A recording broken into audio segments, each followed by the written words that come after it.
আপনারা দেখছেন সংবাদ সারাদিন, আপনাদের সঙ্গে রয়েছে আমি অঙ্কুর। আসছি এই মুহূর্তের গুরুত্বপূর্ণ খবরে। আজ কলকাতা সল্টলেকের পাশাপাশি জেলায় জেলায় এনফোর্সমেন্ট ডিরেক্টরেটের তল্লাশি অভিযান চলছে এবং সেই তল্লাশি অভিযানে হুগলির ধনেখালিতেও চলছে তল্লাশি অভিযান। বিশদে জানবো, আমাদের সঙ্গে রয়েছেন আমাদের প্রতিনিধি পাপ্পু সাঁতরা। সেখানে কি অভিযোগে কার বাড়িতে তল্লাশি অভিযান চালাচ্ছে কেন্দ্রীয় তদন্তকারী সংস্থা? পাপ্পু, কি জানতে পারা যাচ্ছে? বলবো যে কেন্দ্রীয় সংস্থা আধিকারিকরা যে বেরিয়েছেন বিভিন্ন জায়গায় তল্লাশি হুগলি জেলা চলছে। ধনেখালিতে যেখানে যে প্রাক্তন বিডিও শ্যামল পালের বাড়িতে আনা যায়, সেখানে কিন্তু একাধিক যে অভিযোগগুলো বিভিন্ন জায়গায় তদন্ত নেমেছে তারই সূত্র ধরে কিন্তু এখানেও কিন্তু হানা দিয়েছে এবং বাড়িতে ইতিমধ্যে কিন্তু তল্লাশি চলছে এবং তাদের পরিবারের লোকের সাথে এবং বিডিও প্রাক্তন বিডিও শ্যামল পাল তাদের পরিবারের সদস্যদের কথাবার্তা চলছে। তবে এখনো পর্যন্ত ইডি আধিকারিকরা বাইরে না বেরোলেও কিন্তু কয়েক ঘন্টা সময় কেটে গেলেও সেখানে কিন্তু এখনো যে জেরা, সেই জেরা কিন্তু অব্যাহত রয়েছে।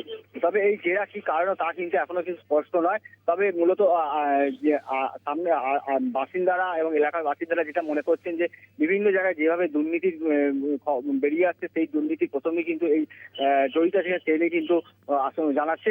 তবে পরবর্তী সময়ে আধিকারিকরা কতক্ষণে বেরোয় তাদের দিকে নজর কিন্তু এলাকাবাসী থেকে আরম্ভ করে রাজনৈতিক মহল। অঙ্কুরটা এদিকে এই যে এর আগে আমরা দেখেছিলাম কলকাতায় যখন ইডি রেড হয়েছিল তখন বাড়ির সকলকেই ভেতরে আটকে রাখা হয়েছিল, এক্ষেত্রেও কি তাই হয়েছে?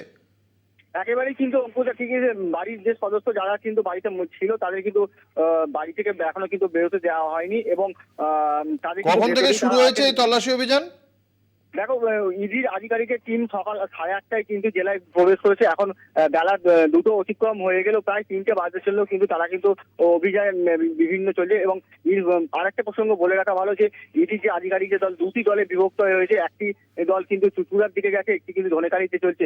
সব মিলে কিন্তু একটা ইডির যে হানা, গতকাল আমরা দেখেছিলাম হাওড়ায় যেভাবে হানা দিয়েছিল, তারপর কিন্তু হুগলি, এরপর কোথায় যাবে তা কিন্তু এখনো কিন্তু স্পষ্ট নয়। অঙ্কুরটা ধন্যবাদ। আমাদের সঙ্গে ছিলেন আমাদের প্রতিনিধি পাপ্পু সাঁতরা।